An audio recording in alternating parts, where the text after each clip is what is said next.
ঘড়ির কাঁটা রাত 2টো পেরিয়েছে। উত্তর কলকাতার একটা পুরনো হাসপাতালের পোস্টমর্টম ওয়ার্ডে হঠাৎ আলো জ্বলে উঠল। নার্স সোমা সামনের করিডোরে দাঁড়িয়ে। দরজার ফাঁক দিয়ে সে দেখতে পেল সে ঘরের ভেতর এক নারীর ছায়ামূর্তি দাঁড়িয়ে।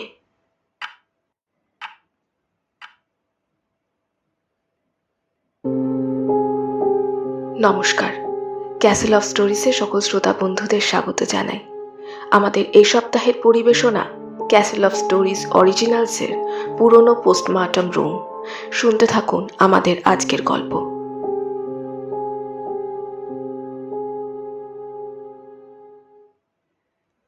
আমার নাম সোমা। 2012 সালে নার্সের চাকরি পেলাম উত্তর কলকাতার একটা পুরনো হাসপাতালে। পুরো হাসপাতালটা যেন একটা সময়ের ফাঁকে আটকে ছিল।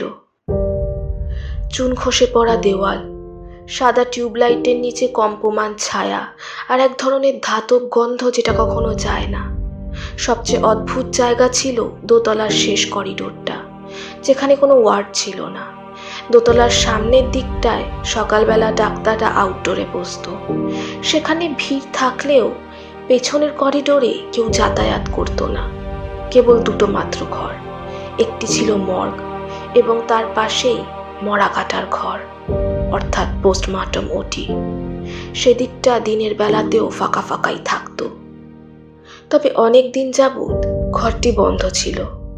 অফিসিয়ালি বন্ধ থাকলেও মেন পোস্টমর্টম ওটি ব্যস্ত থাকলে বা কোনো ভিআইপি পোস্টমর্টম বা মেডিকো লিগাল কেস এলে অনেক সময় ওটা খুলে ব্যবহার করা হতো।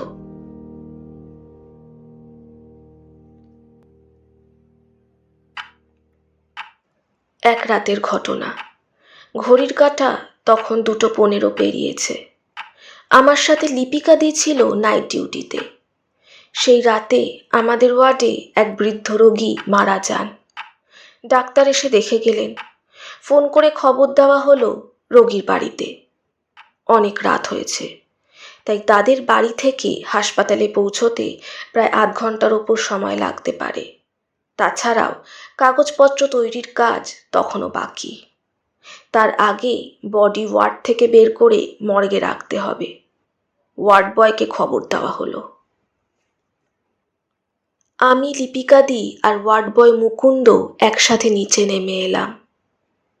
লিফট থেকে বেরিয়ে যেতে হবে মর্গের দিকে। ট্রেচারে সাদা চাদরে ঢাকা দেওয়া মৃতদেহ।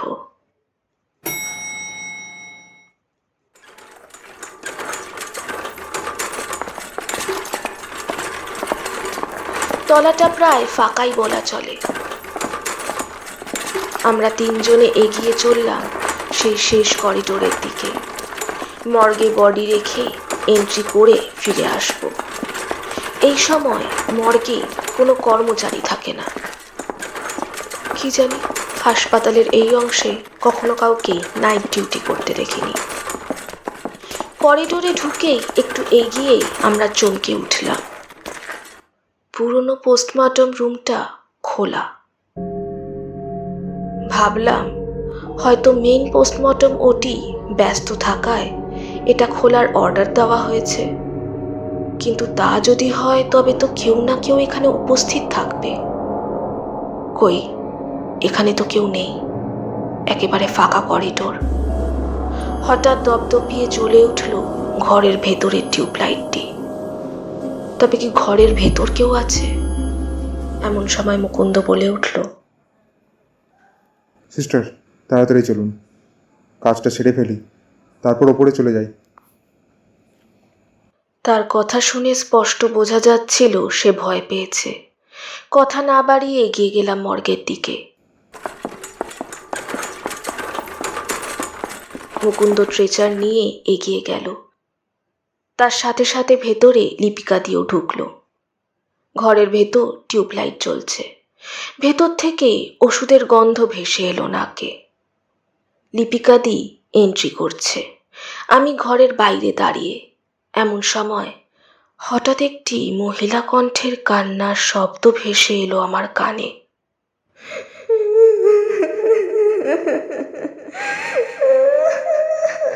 এ সময় কে কাঁদবে? তবে কি মৃত রোগীর বাড়ির লোক ইতিমধ্যে পৌঁছে গেছে? কিন্তু তারা যে বলেছিল তাদের আসতে সময় লাগবে। ভালো করে শুনলাম। কান্নার শব্দ ভেসে আসছে পুরনো পোস্টমর্টম রুম থেকে। ও ঘরে কে কাঁদবে? ও ঘরে তো কেবল ফরেন্সিক ডিপার্টমেন্টের ডাক্তারদের ঢোকার অনুমতি আছে। তার বাইরে ও ঘরে আর কেউ যেতে পারে না। ঘরের লাইটটা তখনও দপদপ করে জ্বলছে। দরজা বেশ কিছুটা ফাঁক করা। লিপিকাদি এবং মুকুন্দ তখনও মর্গের ঘরে। ব্যাপারটা দেখবার জন্য আমি সেদিকে এগিয়ে গেলাম। কান্নার আওয়াজ তখনও শোনা যাচ্ছে। আমি কিছু দেখতে পাওয়ার আগেই টক করে ঘরের লাইটটা নিভে গেল। করিডোরের আলো দরজার সেই ফাঁকা অংশ দিয়ে ঘরের ভেতর প্রবেশ করেছে। হঠাৎ সেই আলোতেই দেখতে পেলাম একটি ছায়া মূর্তি সেই ঘরের ভেতর দাঁড়িয়ে। অন্ধকারে স্পষ্টভাবে তাকে দেখা যাচ্ছে না। আমি ভালো করে তাকে দেখার চেষ্টা করলাম। এমন সময় হঠাৎ কেউ যেন পেছন থেকে আমার হাত টেনে ধরল। চমকে উঠে পিছন ফিরে দেখলাম লিপিকাদি দাঁড়িয়ে। কি রে, এই রুমে যাচ্ছিস কেন? জানিস না অনুমতি ছাড়া ওখানে যাওয়া নিষেধ? শুধুমাত্র ফরেন্সিক ডিপার্টমেন্টের স্টাফরা ওখানে যেতে পারে। আর তাছাড়া এখানে এতক্ষণ আলো জ্বলছিল না, এখন তো কাউকে দেখতে পাচ্ছি না। সেটাই তো লিপিকাদি, এ ঘর থেকে আমি কেমন কেমন একটা অদ্ভুত কান্নার শব্দ পাচ্ছিলাম। তাই দেখতে এলাম। আর সেই সময় হঠাৎ ঘরের আলো বন্ধ হয়ে গেল। এতক্ষণে মুকুন্দ তার কাজ শেষ করে বেরিয়ে এসেছে। আমাদের কথা শুনে বলল, সিস্টার, আমি বডি রেখে এসেছি। ওয়ার্ড প্রায় ফাঁকা। এখন চলুন ওয়ার্ডে ফিরে যাই। ওনার বাড়ির লোক পৌঁছলে পরে আবার আসা যাবে। তাছাড়া এই জায়গায় বেশিক্ষণ থাকা ভালো না। চলুন সিস্টার, এখানে কেউ নেই। তবে তবে আমি যে ওখানে একজনকে দেখলাম। কোথায়? ওই পোস্টমর্টম রুমে। কিন্তু ওই রুমে তো অন্ধকার, কেউ নেই ভেতরে। আমি নিজের চোখে দেখেছি লিপিকাদি, কেউ তো দাঁড়িয়ে ছিল। আচ্ছা, তিনজন এতক্ষণ এখানে ছিলাম, এ ঘরের আলোও জ্বলছিল, কিন্তু ফরেন্সিকের কোনো স্টাফকে তো এখানে দেখিনি। কোনো মানুষের পায়ের শব্দও শুনিনি। তবে এ ঘরে কে ছিল, আর আলোই বা কে নেভালো? যদি আলো নেভানো হয় তবে ও ঘরের কাজ নিশ্চয়ই শেষ হয়ে গেছে এতক্ষণে। তাহলে সেই ব্যক্তি এখনো বেরোলো না কেন ঘর থেকে? এই সোমা, তুই কি সত্যিই কাউকে দেখেছিস ওই ঘরে? সিস্টার, আপনার কেন সময় নষ্ট করছেন এখানে? ওপরে ওয়ার্ড ফাঁকা। ডাক্তারবাবু যদি কাউকে না দেখতে পায় তবে সমস্যা হয়ে যাবে। আমি চললাম। এই ঘর ফরেন্সিক ডিপার্টমেন্টের আওতায়, তারা বুঝে নেবে। মুকুন্দ ঠিক বলছে সোমা, আমারও খুব একটা ভালো ঠেকছে না। এছাড়া এই ফ্লোর একেবারে ফাঁকা, এখান থেকে এখন চলে যাওয়াই ভালো। আমরা তিনজনে আবার লিফটের দিকে এগোতে লাগলাম। এই করিডোর থেকে বেরিয়ে কিছু দূর হেঁটে গিয়েই লিফট।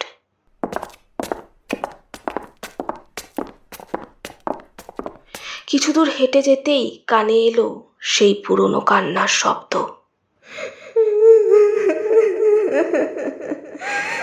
দাঁড়িয়ে পড়লাম সাথে সাথে।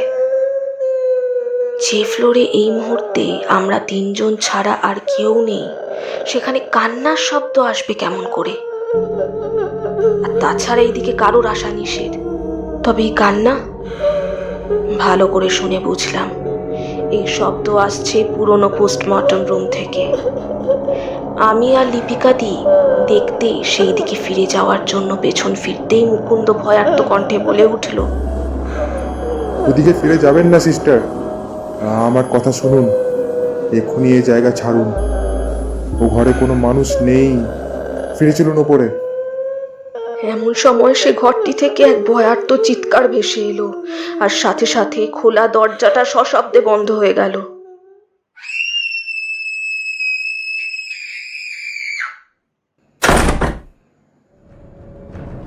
পালান সিস্টার।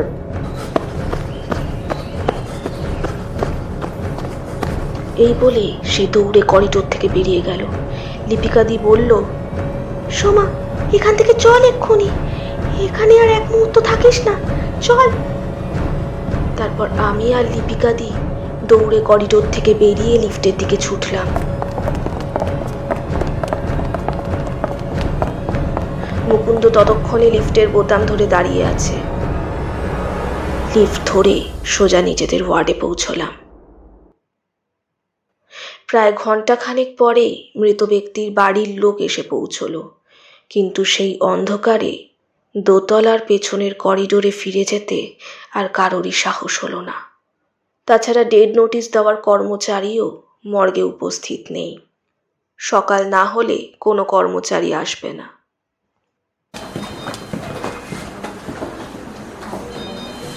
দিনের বেলায় মর্গের কর্মচারী এলে তার থেকে ডেড নোটিশ এবং ডেথ সার্টিফিকেট নিয়ে বডি হ্যান্ডওভার করা হলো। দিনের আলোতে আরও একবার সেই ঘরের দিকে তাকালাম। সব স্বাভাবিক। দরজায় তালা ঝুলছে।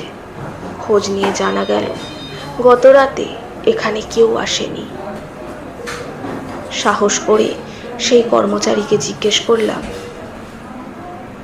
এ ঘরে কি আপনি এসে তালা লাগালেন? না তো, তালা তো লাগানোই ছিল। কেন? রাতের বেলা এখানে কেউ ডিউটিতে থাকে না। আপনি কি কিছু দেখেছেন সিস্টার? গত রাতের ঘটনা খুলে বলতে উনি যা বললেন তা কিছুটা এরকম। 1 বছর আগে একটি মৃতদেহকে নিয়ে আসা হয় এই হাসপাতালে। এনে সেটিকে প্রথমে মর্গে রাখা হয়। একটি কম বয়সী মেয়ের মৃতদেহ।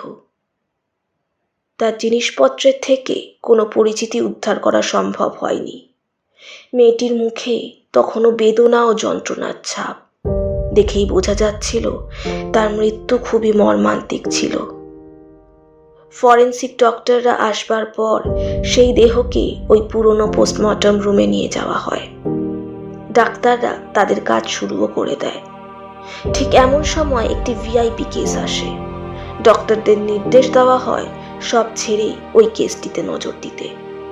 তখনই সেই আধকাটা দেহটিকে আবার মর্গে নিয়ে আসা হয়। পরিষ্কার করা হয় পোস্টমর্টম রুমটি। সেখানে আবার কাজ শুরু হয়। সে কাজ শেষ হলে পরে পুনরায় সেই মেয়েটির দেহকে পোস্টমর্টম রুমে নিয়ে যাওয়ার নির্দেশ দেওয়া হয়। তারপরে শুরু হলো যত গন্ডগোল। মর্গে গিয়ে দেখা গেল সেই দেহ নিজের স্থানে নেই। অনেকক্ষণ খোঁজার পর সেই দেহ পাওয়া গেল পুরনো পোস্টমর্টম রুমে। কিন্তু কে নিয়ে এলো এই দেহ এখানে? ওয়ার্ড বয়দের জিজ্ঞেস করে জানা গেল তাদের কেউই এ কাজ করেনি। এ বিষয়ে আর কেউ কথা বাড়ালো না। যে যার কাজে আবার ব্যস্ত হয়ে পড়ল।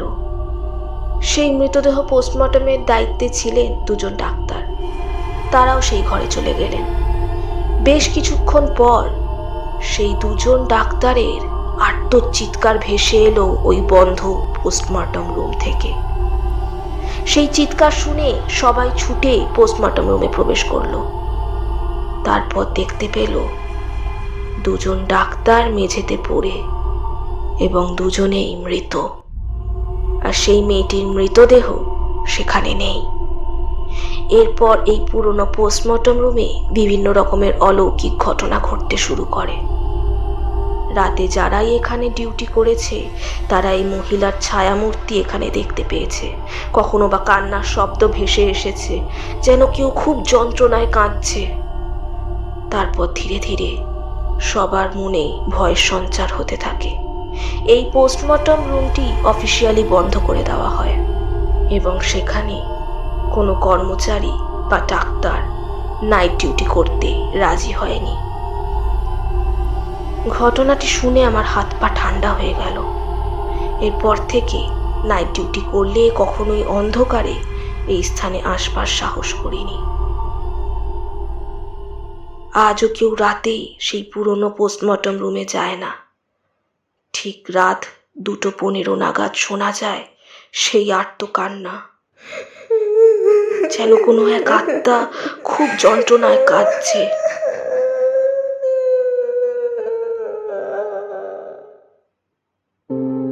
শুনছিলেন ক্যাসেল অফ স্টোরিজ অরিজিনালসের পুরনো পোস্টমর্টম রুম।